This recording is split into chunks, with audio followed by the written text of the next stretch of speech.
గురుభ్యో నమః. బతుకమ్మ పండుగ సెప్టెంబర్ 21 నుంచి 29 వరకు వచ్చింది. బతుకమ్మ పండుగ తెలంగాణలో మహిళలు చాలా విపరీతంగా చేసే పండుగ అండి ఇది. బతుకమ్మ అనేది సమయం ఎప్పుడు జరుపుకుంటారంటే భాద్రపద అమావాస్య, మహాలయ అమావాస్య నుండి అశ్వయుజ శుద్ధ అష్టమి వరకు, అంటే 9 రోజులు, దుర్గాష్టమి వరకు 9 రోజులు చేసుకుంటారు. ఈ సంవత్సరం క్యాలెండర్ ప్రకారం సెప్టెంబర్ 21 నుంచి 29 మధ్యన వస్తుంది. బతుకమ్మ తర్వాత బోడ్డెమ్మ పండగ అని చెప్పి 7 రోజులు జరుపుకుంటారు. ఇది వర్షాకాలం ముగింపు సూచిస్తుంది.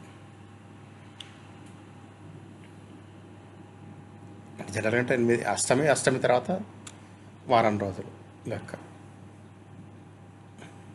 అంటే పౌర్ణమి అనమాట. అది అశ్వయుజ పౌర్ణమి వరకు బొడ్డెమ్మ పండుగ చేసుకుంటారు. అర్థం ఏంటి? బతుకమ్మ అంటే బతుకు జీవితం, అమ్మ అంటే తల్లి, అంటే తిరిగి బతికి వచ్చి తల్లి అని అర్థం. దీనికి ఏంటంటే బేసిక్ కనెక్షన్ ఎక్కడంటే పార్వతీదేవి గౌరీదేవికి అంకితం అన్నమాట స్టోరీ. పురాణ కథలు గౌరీదేవి మహిషాసురుని మర్దించి అలసటతో నిద్రపోయిన నాడు నిద్రపోయి మళ్ళీ దశమి రోజు మేల్కొంటుంది. అందుకే ఆ రోజు 9 రోజులు, అంటే అష్టమి వరకు ఇది బతుకమ్మ పండుగ చేసుకొని ఆమెను గౌరీదేవిని మేల్కొల్పడానికి ట్రై చేస్తుంటారు, పాటలు పాడి ట్రై చేస్తుంటారు అందరూ. చోళరాజ వంశరాజు ధర్మంగదుడు సంతానం కోసం చేసిన పూజల ఫలితంగా పుట్టిన కుమార్తె బతుకమ్మ.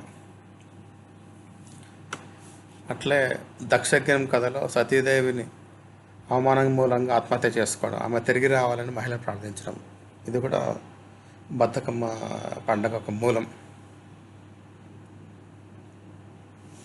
సాంస్కృతిక ప్రాధాన్యం తెలంగాణలో సంస్కృత ఆత్మను ప్రతిబింబించే పండుగ.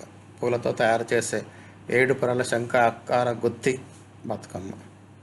పూలలో ఎక్కువ శాతం ఔషధ గుణాలు కలిగినవి. మహిళలు పండుగ స్త్రీత్వ సూచన. సంప్రదాయ దుస్తులు, చీరలు, లంగాలు, ఓనీలు, లెహంగాలు అవన్నీ వేసుకుంటారు. ఎట్లా తయారు చేస్తుంటే ప్రాంగణ శుభ్రత, ఆవు పేడ, ముగ్గుల పిండి, బియ్య పిండితో రంగోలి చేస్తారు. పూల సేకరణ అంటే సెలోసియా, మేరీగోల్డ్, లోటస్, ఉక్కమేక పువ్వు, వేపకాయలు మొదలైన సీజనల్ పూలు వాడుతుంటారు. బతుకమ్మ తయారీ: స్తంభాల మీద పువ్వులను వరగాలుగా అమర్చడం, పసుపుతో చేసిన గౌరమ్మను మధ్యలో పెట్టడం, పై భాగంలో కమలం పువ్వు లేదా గుమ్మడి పువ్వు పెట్టడం. ప్రతిరోజు సాయంత్రం మహిళలు వృత్తంగా చేరి చేతులు చప్పట్లు కొడుతూ బతుకమ్మ చుట్టూ పాటలు పాడి నృత్యం చేస్తారు. పాటలు సాధారణంగా ఉయ్యాల, చందమామ, గౌరమ్మతో ముగుస్తాయి. కుటుంబ శ్రేయస్సు, ఆరోగ్యం, సుఖ సంపద కోసం ప్రార్థిస్తారు. ప్రతిరోజు నైవేద్యం: ఎంగిలి పూల బతుకమ్మ, నువ్వులు, బియ్య పిండి నూకలు. అటుకుల బతుకమ్మ అంటే ఒక్కొక్క రోజు అన్నమాట. ఇది 8. మొదటి రోజు ఎంగిలి పువ్వుల బతుకమ్మ అంటారు, నువ్వులు, బియ్య పిండి నూకలు. నెక్స్ట్ రెండోది అటుకుల బతుకమ్మ, పప్పు, బెల్లం అటుకులు నైవేద్యంగా పెడతారు. మూడోది ముద్దపప్పు బతుకమ్మ, ముద్దపప్పు, పాలు, బెల్లం పెడతారు. 4వ రోజు నానా బియ్యం బతుకమ్మ, తడి బియ్యం, పాలు, బెల్లం పెడతారు. 5వ రోజు అట్ల బతుకమ్మ, అట్లు, దోశలు పెడతారు. 6వ రోజు అలిగిన బతుకమ్మ, ఇది ప్రత్యేక నైవేద్యం ఏమి ఉండదు దీనికి. వేపకాయల బతుకమ్మ, వేయించిన వేపకాయ ఆకార బియ్యపు ముద్ద నైవేద్యంగా పెడతారు. వెన్న ముద్దల బతుకమ్మ, నువ్వులు, వెన్నె, నెయ్యి, బెల్లం ఇవన్నీ నైవేద్యంగా పెడతారు. సద్దుల బతుకమ్మ 5 రకాల అన్నం, అంటే పెరుగన్నము, చింతపండు అన్నము, నిమ్మకాయ అన్నము, కొబ్బరి అన్నము, నువ్వుల అన్నం ఇవన్నీ కలిపి సద్దుల బతుకమ్మ కింద నైవేద్యం పెడతారన్నమాట. సద్దుల బతుకమ్మ చివరి రోజు తెలంగాణ అంతటా నిమజ్జనం మహోత్సవంగా చేసుకుంటారు. డప్పులు, పాటలు, ఊరేగింపు, గౌరమ్మ విగ్రహాన్ని తిరిగి తీసుకొని వివాహిత స్త్రీలు తమ మంగళసూత్రానికి పసుపు పూసుకోవడం భర్త దీర్ఘాయుష సూచన.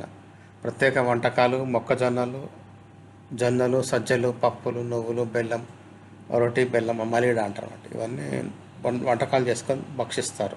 ఇలా బతుకమ్మను పండుగను ప్రకృతి, స్త్రీత్వం, భక్తి, సమాజం కలయికగా తెలంగాణలో తెలంగాణ ప్రత్యేకతను ప్రపంచానికి తెలియజేస్తుంది. ధన్యవాదాలు.